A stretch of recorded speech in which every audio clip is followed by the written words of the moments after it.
Você conhece os segredos mais ocultos e as teorias perturbadoras sobre Satanás? Charles Baudelaire disse: "O maior truque do diabo foi convencer o mundo de que ele não existe." Prepare-se para mergulhar em uma jornada reveladora. Não se esqueça de se inscrever, curtir e compartilhar para nos ajudar a desvendar mais mistérios como este. O nome Satanás tem sua origem na palavra hebraica Satã, que significa adversário ou acusador. Essa etimologia já nos dá uma primeira pista do papel que esse personagem desempenha nas Escrituras. Inicialmente, Satanás não era visto como o mal personificado, mas sim como um opositor ou fiscal. No livro de Jó, por exemplo, Satanás aparece como um dos filhos de Deus, com a função específica de desafiar e testar a fé dos humanos perante Deus. Essa primeira menção significativa no livro de Jó nos apresenta um Satanás que atua como uma espécie de advogado do diabo, questionando a sinceridade da devoção de Jó. Ele não é exatamente uma força do mal, mas uma figura que desafia e acusa, levando Deus a permitir testes contra Jó para provar sua lealdade. No entanto, à medida que passamos das primeiras tradições judaicas para a teologia cristã posterior, vemos uma transformação no papel de Satanás. De um fiscal em um tribunal divino, ele evolui para a encarnação do mal absoluto. Essa mudança é crucial para entender a figura de Satanás, tal como é percebida na maioria das tradições cristãs modernas. Essa dualidade de papéis é fascinante. Nas primeiras escrituras judaicas, ele atuava dentro dos propósitos divinos, quase como um instrumento de Deus para testar a fé. Já na teologia cristã, a partir do Novo Testamento, sua figura se distorce e assume uma conotação muito mais malévola, sendo associado ao pecado, ao inferno e à rebelião contra Deus. Compreender essas origens e transformações é fundamental para interpretar o caráter de Satanás. Ele começa como uma figura complexa, nem totalmente boa nem totalmente má, mas essencialmente um provocador. Somente mais tarde é que sua imagem se fixa como o antagonista principal na narrativa cristã. Um simbolismo do mal que deve ser combatido. Agora vamos nos aprofundar nas descrições bíblicas que nos revelam ainda mais sobre essa figura enigmática. No Antigo Testamento, particularmente em Ezequiel e Isaías, encontramos passagens que muitos interpretam como referência a Satanás. Em Ezequiel, o capítulo 28, versículos 12 ao 17, descreve um ser com beleza e sabedoria perfeitas, habitante do Éden e ungido por Deus, mas que foi corrompido pelo orgulho. Esta descrição traz à mente imagens de um anjo que caiu por causa de sua arrogância e desejo de ser igual a Deus. Em Isaías, capítulo 14, versículos 12 ao 15, temos outra visão fascinante. O texto fala sobre a queda de uma estrela da manhã, que tentava ascender acima das estrelas de Deus e ser semelhante ao Altíssimo, mas acabou sendo lançado para o Sheol, o mundo dos mortos. Muitos estudiosos veem aqui uma alusão direta a Satanás, uma vez que Lúcifer significa portador de luz, sugerindo um ser originalmente brilhante e radiante. Além das escrituras canônicas, há também os textos apócrifos que expandem nossa percepção de Satanás e dos anjos caídos. O livro de Enoque, por exemplo, é uma dessas obras intrigantes. Este texto descreve a rebelião de anjos liderada por um ser chamado Semjaza, que desobedeceram a Deus ao descerem à terra, casarem-se com mulheres humanas e ensinarem-lhes segredos proibidos. Essa narrativa não oficial da Bíblia canônica apresenta uma visão panorâmica dos céus e das hostes celestiais, desafiando-nos a reconsiderar a extensão e a natureza da rebelião contra Deus. Outro ponto crucial é a análise da guerra no céu, mencionada no livro do Apocalipse, capítulo 12, versículos 7 ao 9. A batalha épica entre Miguel e seus anjos contra o dragão e seus seguidores. Simbolicamente, essa passagem é rica e aberta a muitas interpretações. Muitos veem nesta guerra um reflexo da luta eterna entre o bem e o mal, onde Satanás, o adversário, é finalmente derrotado e expulso do céu. Essas descrições bíblicas e apócrifas abrem um vasto campo de interpretações e teorias sobre Satanás e seu papel na narrativa divina. A Idade Média marcou um período fascinante e perturbador na transformação da imagem de Satanás. Durante esses séculos, a figura do diabo evoluiu de maneira significativa, refletindo tanto o medo quanto a imaginação dos homens da época. Era um tempo onde a religião dominava a vida cotidiana, e as representações de Satanás eram usadas diversas vezes para reforçar ensinamentos e manter a moralidade em xeque. Uma das maiores influências nessa transformação foram as obras literárias imortais como A Divina Comédia, de Dante Alighieri, e Paraíso Perdido, de John Milton. Estas obras moldaram a visão ocidental do inferno e de seu governante de maneira profunda e duradoura.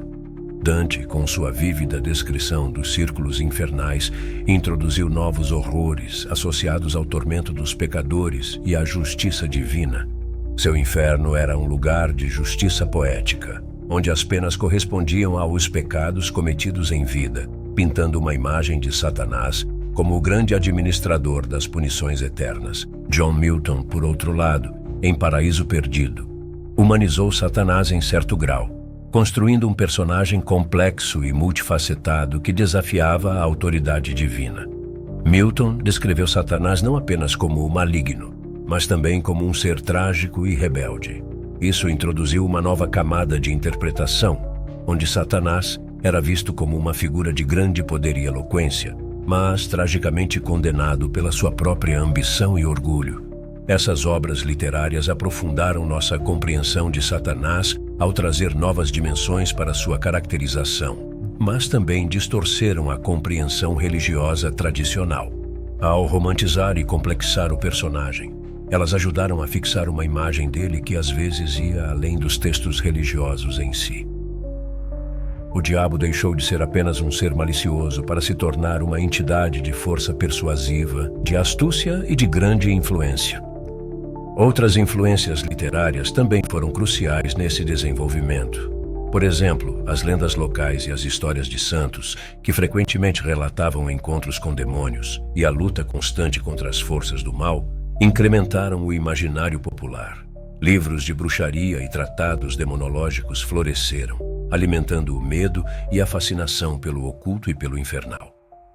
Neste caldo cultural e literário, Satanás se consolidou não apenas como um adversário de Deus, mas como uma figura central no drama da condição humana, constantemente desafiando, enganando e testando a fé dos mortais. Ele tornou-se um símbolo dos medos mais profundos, das tentações recorrentes e das fraquezas intrínsecas à humanidade, uma figura ao mesmo tempo temida e estudada com fervor. Assim, a Idade Média não apenas transformou a imagem de Satanás, mas também deu-lhe um novo e perturbador palco no imaginário coletivo ocidental.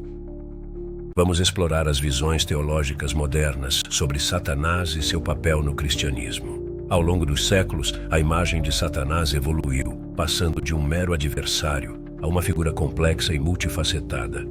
Muitos teólogos contemporâneos argumentam que a função de Satanás vai além do mal puro, envolvendo também testes de fé e moralidade.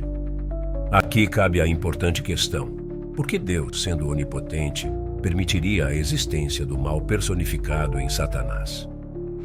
Esta pergunta nos leva ao conhecido problema do mal, um dilema filosófico e teológico que desafia a compreensão humana há milênios. Se Deus é todo-poderoso e bondoso, como pode o mal existir no mundo?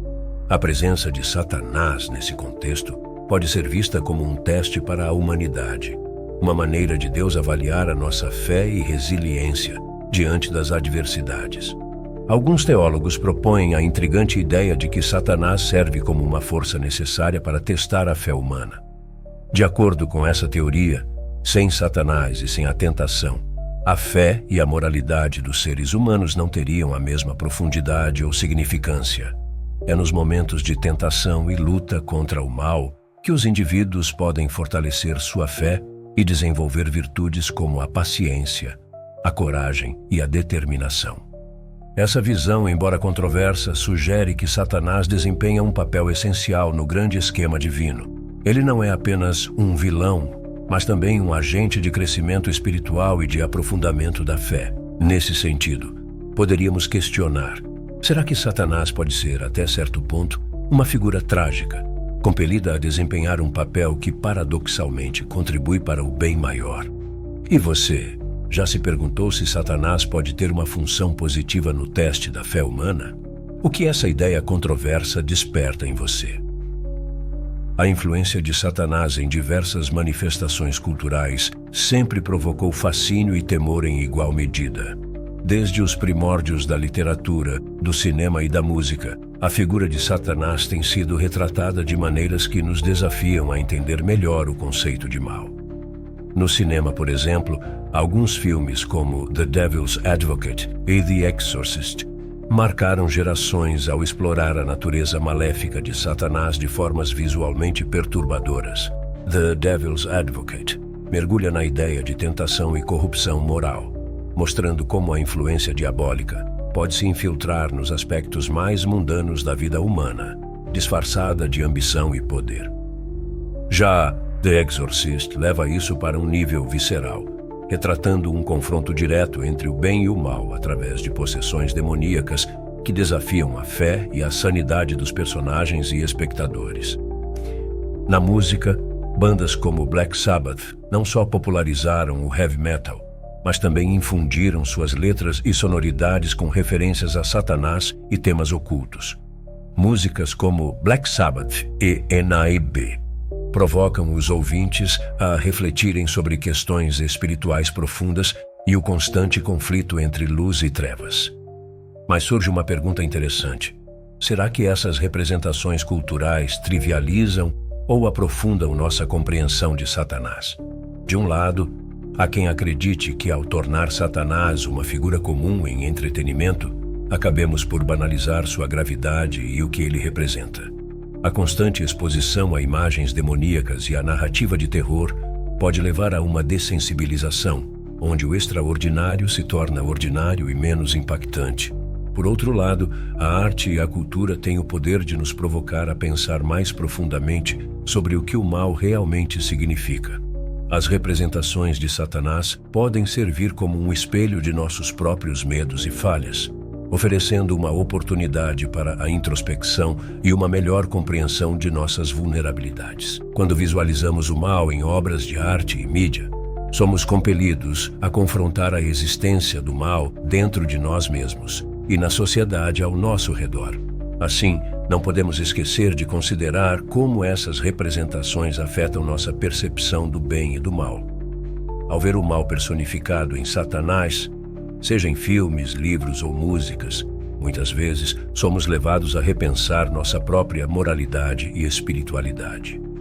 A dualidade entre o bem e o mal se torna mais tangível e palpável, nos forçando a escolher conscientemente de que lado queremos estar. Então, qual é a sua visão? Essas representações culturais de Satanás ampliam nosso entendimento do que significa o mal ou acabam por banalizá-lo como apenas mais um elemento de entretenimento? Imagine o conceito do self sombrio de Carl Jung, um lado oculto de nossa psique onde habitam desejos reprimidos e emoções sombrias. Para Jung, compreender este lado escuro é essencial para um autoconhecimento completo. Este self sombrio pode refletir nossas percepções do mal, como Satanás, funcionando como um espelho interno que nos desafia a enfrentarmos nossas próprias trevas. Então, olhemos através da lente da filosofia existencialista. A essência desta corrente filosófica repousa na liberdade individual e nas escolhas morais. Diante da vastidão das opções e da inexistência de um sentido inerente, a figura de Satanás emerge como um símbolo potente da rebelião e da autonomia. Ele é frequentemente visto como aquele que desafia as regras e exerce sua liberdade incondicionalmente. Nesta perspectiva, Satanás representa a eterna luta pelo significado e o poder das decisões morais que fazemos diariamente. Um estudo de caso fascinante é O Anticristo, de Nietzsche.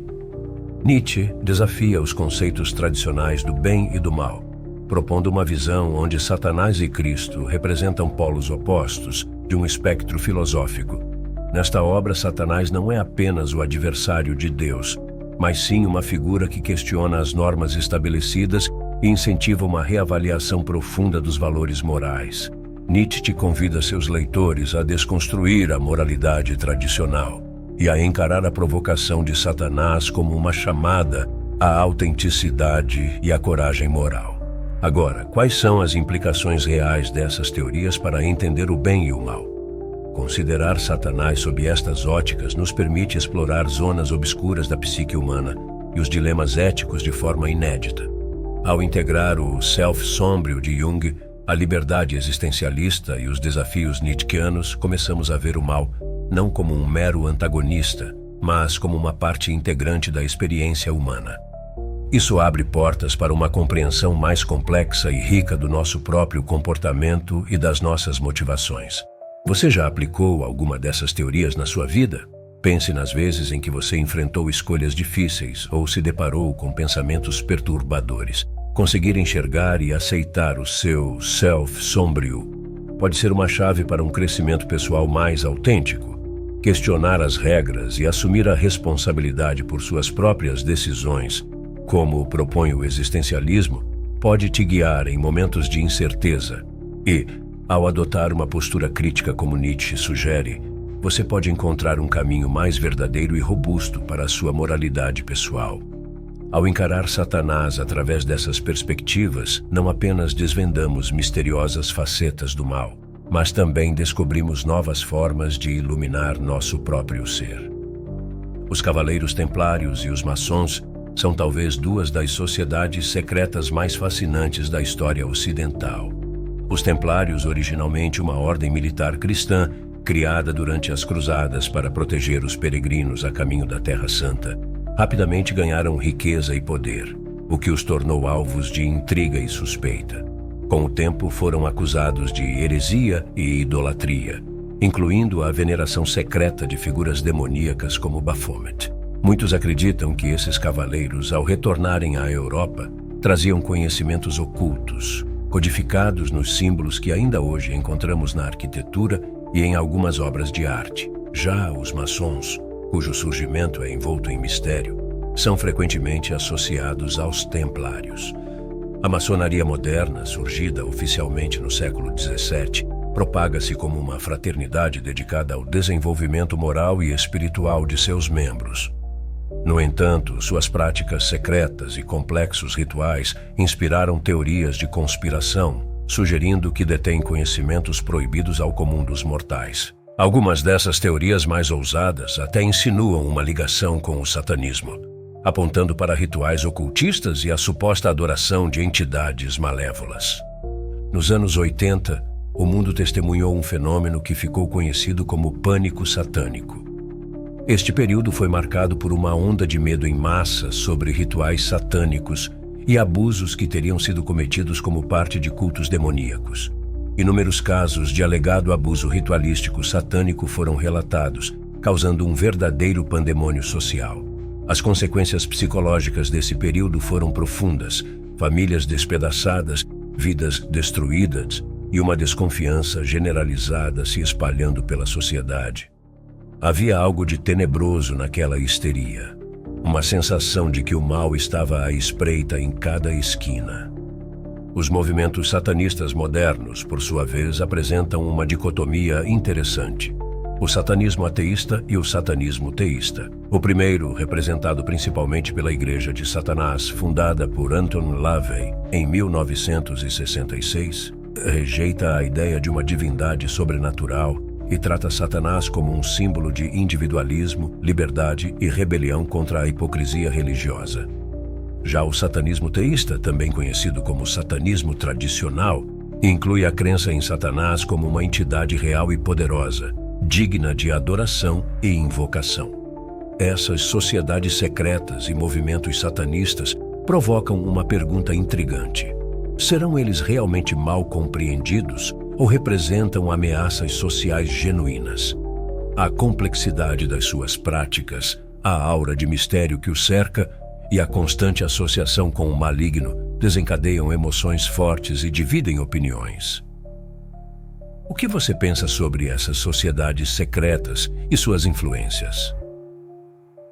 Refletir sobre Satanás nos leva a uma profunda contemplação teológica e às implicações morais inerentes à figura do mal. Em muitas tradições cristãs, Satanás é visto como o adversário final, um ser que tentou os humanos e os afastou de Deus.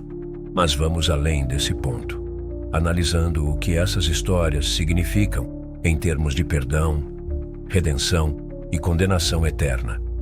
Primeiramente, o conceito de perdão é central no cristianismo. Mesmo Satanás, a personificação do mal, poderia teoricamente ser perdoado se buscasse essa redenção. É uma questão intrigante, pois coloca em xeque o alcance ilimitado do amor e perdão divinos. A redenção é acessível a todos. Nós, como humanos falhos, estamos constantemente na batalha espiritual e moral em busca da luz. Mas onde se situa Satanás nessa narrativa? Seria possível a redenção para uma figura que representa a negação total de Deus. A condenação eterna, por outro lado, é um destino que muitos acreditam ser reservado para aqueles irrecuperáveis na sua maldade. Se Satanás simboliza essa corrupção final, então a eterna separação de Deus parece ser seu destino inevitável. Isso nos leva a refletir como nossas ações e escolhas diárias nos alinham para um destino de salvação ou condenação. Em vez de temer Satanás, talvez a verdadeira lição que devemos absorver é a importância da responsabilidade pessoal. Cada escolha que fazemos molda nosso caráter e determina nosso caminho espiritual. O foco na figura de Satanás não deveria nos distrair do exame de nossa própria conduta e moralidade. Situações práticas ainda podem emergir dessas reflexões teológicas. Como aplicamos esses conceitos no cotidiano? Cada ato de bondade, cada decisão moralmente correta reforça o caminho da redenção pessoal. Ao encarar nossas falhas, buscando perdão e fazendo os ajustes necessários, construímos nossa própria jornada espiritual. Para dar um exemplo prático, considere como tratamos os outros. Se realmente acreditarmos no perdão divino, devemos ser capazes de perdoar nossos semelhantes. Essa prática de perdão, refletida em nossas ações, também molda nosso destino moral e espiritual. Assim, a luta contra nossos demônios internos e as forças externas que nos tentam fazem parte de uma caminhada contínua para a redenção. Vamos encerrar com uma frase poderosa de Nietzsche: quem luta com monstros deve tomar cuidado para não se tornar um. Ao travarmos nossas batalhas contra o mal, seja ele dentro de nós ou em forças externas como Satanás, devemos sempre lembrar da responsabilidade pessoal em nossas escolhas e na formação de nosso caráter. Pense nisso. Você já refletiu sobre a responsabilidade pessoal em suas escolhas morais? Conte para nós aqui nos comentários.